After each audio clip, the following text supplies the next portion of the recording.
নেতা এবং চট্টগ্রাম জেলা নির্বাচনী দলের ভাইস প্রেসিডেন্ট, সাবেক ছাত্রদল, যুবদল, বর্তমান বিএনপি এবং চট্টগ্রাম স্বেচ্ছাসেবক দলের আঞ্চলিক কমিটির চারখানার সভাপতি, সানগাঁও, বাকলিয়া, বায়জিৎ, হাসলাইশ চারখানা সম্মিলিত আঞ্চলিক কমিটির নির্বাচিত সভাপতি, সাবেক বর্তমান মহানগর বিএনপির একজন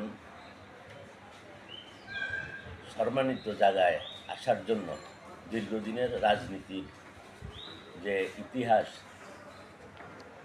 1989 থেকে অদ্য 2026 পর্যন্ত বিএনপি রাজনীতির সাথে সম্পৃক্ত এবং চট্টগ্রামে সর্বোচ্চ নেতা যেনারা নির্ধারণ করেন নেতা, ওনাদের সাথে দীর্ঘদিনের রাজনীতির সময় আমার রাজনীতি সর্বপ্রথম যিনি আমাদের মরহুম আবদুল্লাহ রহমান ভাই, ওনার সাথে আমরা 89 থেকে সক্রিয় এবং সুফিয়ান ভাই, এরশাদুল্লাহ, আমরা এরা দীর্ঘদিন ববদারহাট হরতাল পালন করেছি, পিকেটিং করেছি।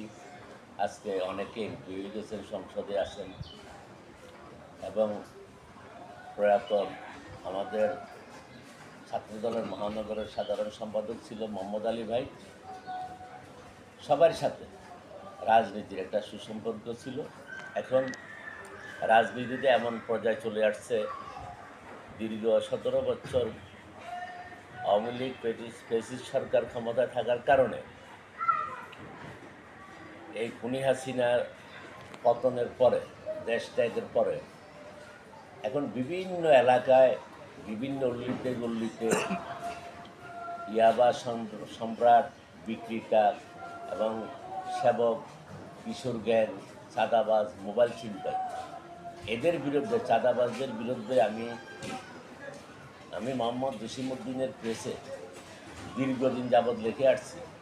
পাঁচলাইশ থানার ওসিকে বারবার বলেছিলাম যে আপনি হামজারবাগ, হামজা খালিন গাউসি আবাসিক নিয়ে 11 তলা নিয়ে এইখানে জাঙ্গালপাড়া নিয়ে এই অত্র এলাকায় যে একটা কিশোর গ্যাং এবং যে অসামাজিক কার্যকলাপ যেগুলো হচ্ছে, এগুলা বন্ধ করার জন্য পদক্ষেপ নেওয়ার জন্য ওনাকে আমি বারবার ফোন করেছি এবং আমার বাংলাদেশ জাতীয়তাবাদী নির্মাণ শ্রমিক দলের 7 নং ওয়ার্ডের সাধারণ সম্পাদক বরুণ বাবুকে ওনার সাথে সাক্ষাৎ করে দিয়েছি, ওনার সাথে মোবাইল নম্বর দিয়ে যোগাযোগ করানোর জন্য বলেছি এবং বারবার বলার পরও আজ অদ্য তারিখ পর্যন্ত এই কিশোর গ্যাং নির্মূল হচ্ছে না, এই মাদক সম্রাট বন্ধ হচ্ছে না।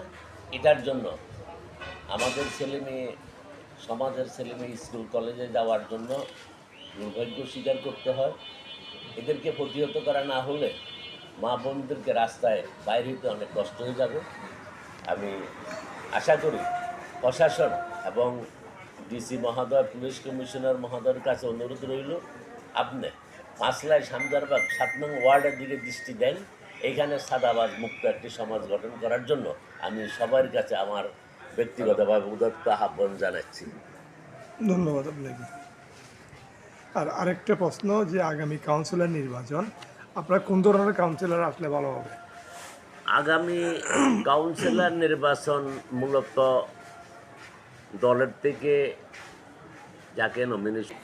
আমি বাংলাদেশ জাতীয়তাবাদী থ্রি হুইলার শ্রমিক দলের সহসভাপতি, পাঁচলাইশ থানা, চট্টগ্রাম।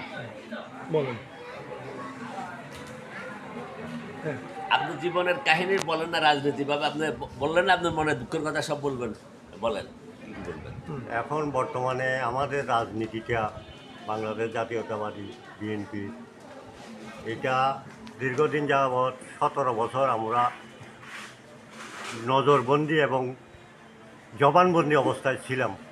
মুখ দিয়ে কিছু বলতে পারি নাই, চোখ দিয়ে কিছু দেখতে পারি নাই। তো এখন আমাদের আশা মনে হয় আল্লাহ সফল করেছে, জনাব আমাদের তারেক রহমান সাহেব দেশে আসার পর থেকে আমরা এখন নজরবন্দি থেকেও মুক্তি, জবানবন্দি থেকেও মুক্তি পেয়েছি। তো আশা করি এইভাবে আমরা সম্মিলিতভাবে আমাদের তারেক রহমানের নির্দেশনা নিয়ে সঠিকভাবে, সৎ জ্ঞানে, ভালোভাবে দেশ যদি পরিচালনা করতে পারি, এটাই আমি মনে করি যে আমাদের জন্য সাফল্য। কারণ আমাদের এই দল কোনোদিন ছাঁদাবাজি, দখলদারি, জুলুমবাজি কোনো কিছুই করে না, যার ফলে আমরা কষ্ট পাইতেছি। আমরা নিজের পেটে নিজে খেয়ে রাজনীতির কাজ করতেছি। আমরা কারো টাকা দিয়ে চলি না, কারো পকেটে হাত দিই না, কারো করুণার আশা করি না। এটাই আমাদের